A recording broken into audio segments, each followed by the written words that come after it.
बहुत साल पहले एक जंगल में एक हिरन और एक कौवा रहते थे। वो दोनों पक्के दोस्त थे। एक दिन एक लोमड़ी ने हिरन को खाना पकाते देखा और वो हिरन के पास गया। लोमड़ी को देखकर हिरन ने पूछा कि तुम कौन हो? तो लोमड़ी ने बताया कि मैं एक लोमड़ी हूँ और मेरा कोई भी दोस्त नहीं है। क्या तुम मेरे दोस्त बनोगे? हिरन लोमड़ी की बातों में आ गया और वो उसे अपने दोस्त कौवे के पास ले गया। लोमड़ी और हिरन को साथ देखकर कौवा चौंक गया। उसने हिरन को समझाया कि क्या तुम्हें नहीं पता कि तुम्हें किसी अनजान को इतनी आसानी से दोस्त नहीं बनाना चाहिए। जब हिरन ने पूछा कि ऐसा क्यों, तब कौवे ने उसे बूढ़े गिद्ध और बिल्ली की कहानी सुनाई। लेकिन तभी चालाक लोमड़ी ने कौवे को कहा कि कौवे महाशय, जब आप पहली बार इस हिरन से मिले थे तब आप दोनों भी अनजान ही थे, लेकिन वक्त के साथ साथ आपकी मित्रता भी मजबूत हुई। लोमड़ी की बात सुनकर हिरन पिघल गया और उसने कौवे को भी मना लिया और वो तीनों मिलकर साथ रहने लगे। वो तीनों सुबह सुबह अपने अपने खाने की तलाश में जाते और रात को वापस आते थे। कुछ दिनों के बाद एक सुबह जब कौवा चला गया, तब लोमड़ी हिरन को एक खेत में लेके गया। हिरन को वहां का खाना बहुत अच्छा लगा और वो रोज रोज वहां जाने लगा। एक दिन खेत के मालिक ने हिरन को देख लिया और उसने हिरन को पकड़ने के लिए जाल बिछाई।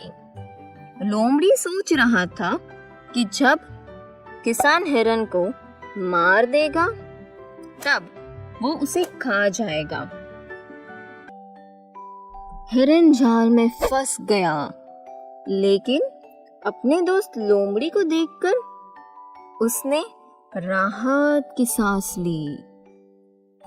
जब उसने लोमड़ी को कहा कि मुझे इस जाल में से छुड़ाओ, तो लोमड़ी ने कहा कि यह जाल प्लास्टिक की बनी है और मेरा आज उपवास है, तो मैं कल आकर तुम्हें आजाद करूंगा।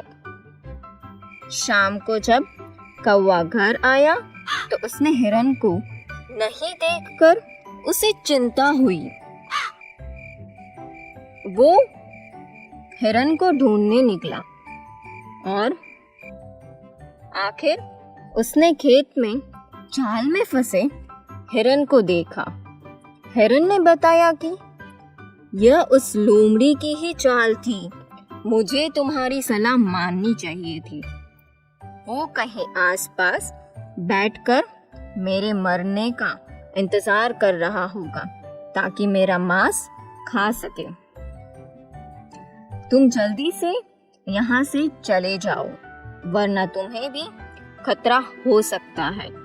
लेकिन कौवे ने कहा कि नहीं, मैं तुम्हें छोड़कर नहीं जाऊंगा। मैं आखिर तक तुम्हें बचाने की कोशिश करूंगा। सुबह किसान को आता देख कौवे ने एक योजना बनाई।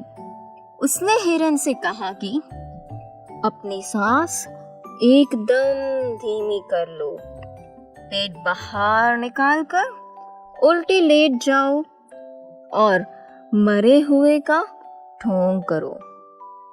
जब मैं बोलूं तब तेज रफ्तार से उठना और भागना। हिरन ने बिल्कुल वैसा ही किया जैसा कौवे ने कहा था। हिरन को मरा हुआ समझकर किसान ने छाल निकाली और उसे समेटने लगा। योजना के मुताबिक तभी कौवा जोर जोर से बोलने लगा। कौवे की आवाज सुनते ही हिरन बिजली की रफ्तार से उठा और दौड़कर वहां से भाग गया। जब किसान को पता चला कि उसके साथ छल किया गया है, तो गुस्से के मारे किसान ने अपनी मजबूत लाठी दौड़ते हुए हिरन की ओर फेंकी। हिरन तो तेजी से भाग निकला, पर लाठी जाकर सीधी घास में छुपे बैठे लोमड़ी के सिर पर लगी और उसके प्राण निकल गए। इस कहानी से हमें यह सीख मिलती है कि किसी अनजाने को इतनी जल्दी दोस्त नहीं बनाना चाहिए और जो दोस्त है उसकी सलाह पर सोचना जरूर चाहिए।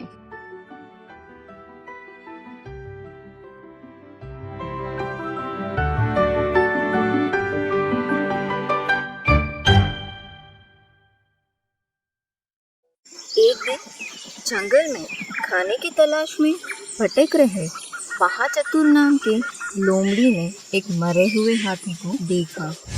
मरे हुए हाथी को देखकर वो खुश हो गया। लोमड़ी ने कहा, अरे वाह, आज तो नसीब ही खुल गए। इतना खाना तो मुझे कई हफ्तों तक चल सकता है, लेकिन हाथी की चमड़ी बहुत सख्त होती है। उसे किसी ऐसे जानवर की मदद चाहिए थी जो हाथी की चमड़ी को तोड़ सके। तभी लोमड़ी ने देखा कि वहां से एक शेर गुजर रहा था।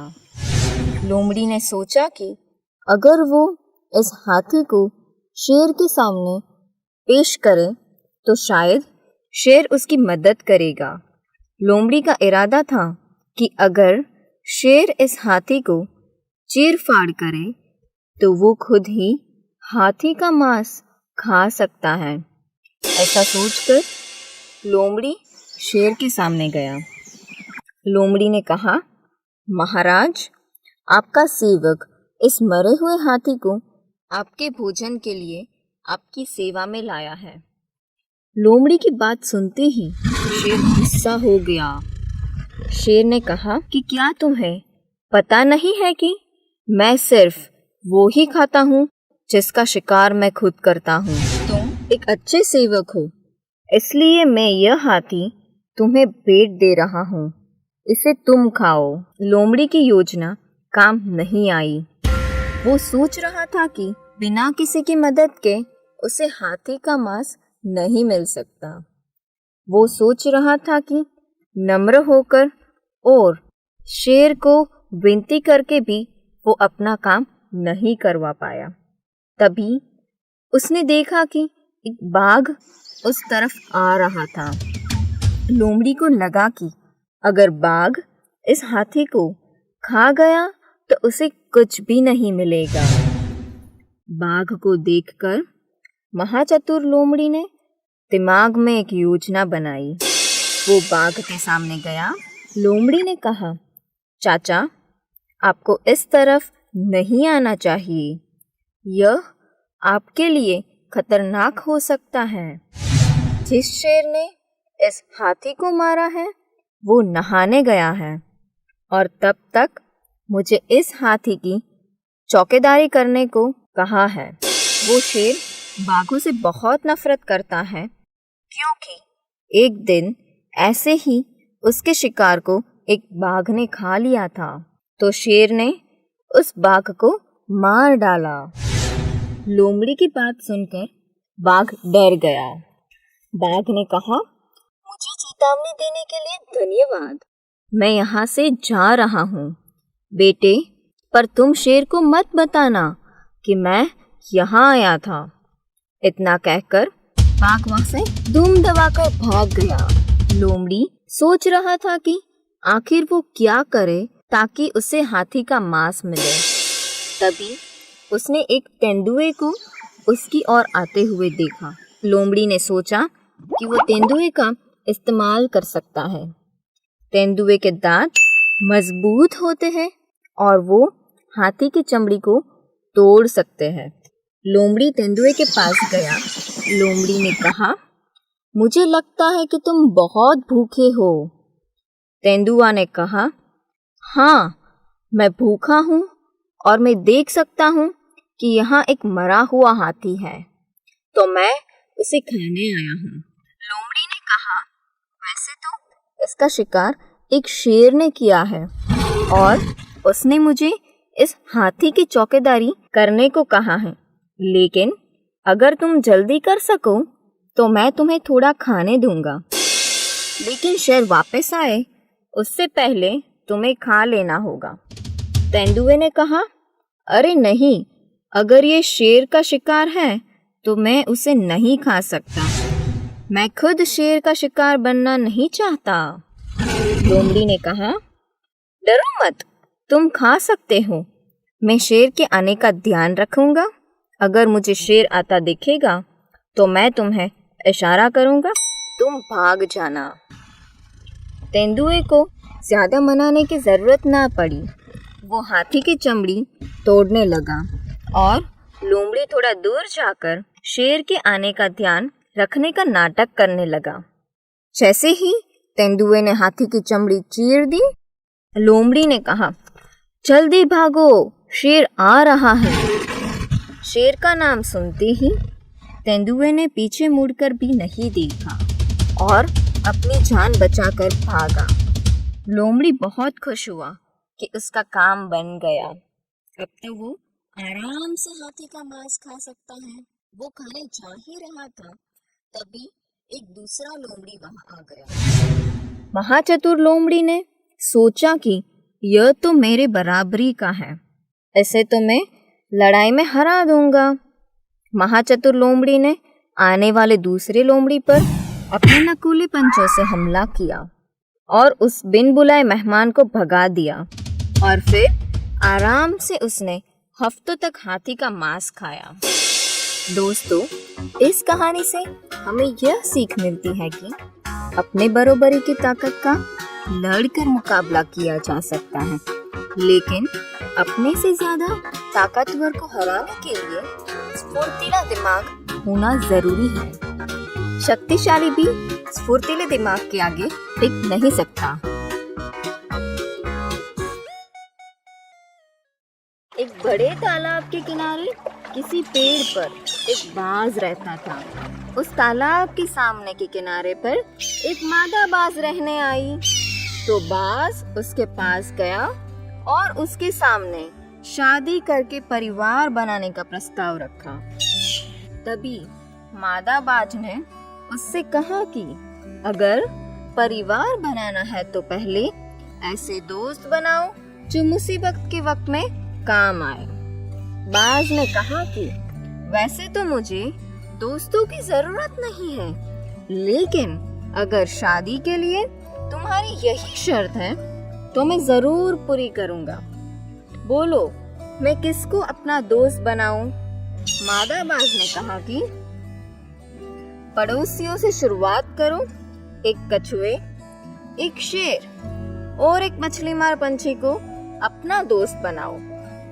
बाज उड़कर तालाब के बीच एक टापू पर गया और विशालकाय कछुए को अपना मित्र बनाया। फिर वो एक मछली मार के पास गया और उसे भी अपना दोस्त बनाने के लिए मनाया। आखिर में वो एक शेर के पास भी गया और शेर को भी अपना मित्र बनाया। फिर वो बाज मादा बाज के पास वापस आया और मादा बाज की सलाह लेकर तालाब के बीच के टापू पर एक कदम के पेड़ पर अपना घर बनाया। वो दोनों हंसी खुशी रहने लगे और कुछ महीनों में उनके यहाँ 2 बच्चे भी हुए। एक दिन 2 शिकारी शिकार की तलाश में उस तालाब के किनारे आ पहुंचे। पूरा दिन भटकने पर भी उसे कोई शिकार नहीं मिला था। शाम होते ही वो दोनों तैरकर तालाब के बीच बने टापू पर गए और वहां पर ही रात बिताने का तय किया। जब मच्छरों से बचने के लिए उन्होंने आग लगाई, तब उसे पेड़ के ऊपर से बाज के बच्चे की आवाज सुनाई दी और वो उसके बारे में बात करने लगे। दूसरी तरफ पेड़ पर बैठे नर और मादा बाज ने भी उन शिकारियों की बात सुनी जो उनका और उनके बच्चों का शिकार करना चाहते थे। तुरंत ही मादा बाज ने अपने पति को कहा कि कछुआ तो सो रहा होगा, अब जल्दी से मछली मार के पास जाइए और मदद मांगिए। बाज मछली मार के पास गया और मछली मार ने बाज को कहा कि अगर वो शिकारी अब तक पेड़ पर नहीं पहुंचे तो तुम जल्दी अपनी पत्नी के पास जाओ और उसे हिम्मत दो और मैं शिकारियों को देखता हूँ। मछली मार जल्दी से वहां पहुंचा और देखा कि आग पूरी तरह जलने के बाद दोनों में से एक शिकारी पेड़ पर चढ़ रहा था। मछली मार को एक आइडिया आया। उसने पलक झपकाते ही तालाब में गोत लगाया और अपनी परों में पानी भरकर उस शिकारियों द्वारा जलाई गई आग पर फेंका और आग बुझा दी। बिना आग के पंछियों को पकड़ने का कोई फायदा नहीं था, तो शिकारी नीचे उतरा, फिर से आग जलाई और फिर से पेड़ पर चढ़ने लगा। तभी मछली मार ने फिर से आग बुझा दी। आधी रात तक ऐसे ही चलता रहा, लेकिन अंधेरे की वजह से शिकारी मछली मार को नहीं देख सकते थे। मादा बाज को लगा कि उनको बचाते बचाते मछली मार मर जाएगा, तो उसने बाज को कछुए के पास भेजा। जब कछुआ टापू पर आया तो शिकारियों ने सोचा कि चलो पंछियों को छोड़ देते हैं और कछुए को पकड़ते हैं। दोनों शिकारियों ने अपनी पगड़ी उतारकर उनका एक सिरा अपने कमर के साथ और दूसरा उस विशालकाय कछुए के पिछले पैर के साथ बांधकर उसे खींचने लगे। लेकिन कछुआ इतना बड़ा था कि वो उन दोनों शिकारी को पानी में खींच के ले गया। अपनी जान बचाने के लिए शिकारियों ने कछुए को छोड़ दिया और फिर से आग जलाने के लिए लकड़ियां इकट्ठी करने लगे। इस बार बाज शेर के पास गया और उसने मदद मांगी। जब तक शिकारी फिर से आग जला पाए तब तक शेर वहां आ पहुंचा। शेर को देखते ही दोनों शिकारी अपनी जान बचाने तालाब में कूद गए और वहां से भाग निकले। इस तरह से बाज के तीनों मित्र ने मिलकर बाज के परिवार को बचा लिया। इस कहानी से हमें यह सीख मिलती है कि आप कितने भी ताकतवर क्यों ना हो, लेकिन जीवन में अच्छे और सच्चे मित्रों का होना अति आवश्यक है, जो मुसीबत के वक्त खुद अपनी जान दांव पर लगाकर हमारी मदद करें।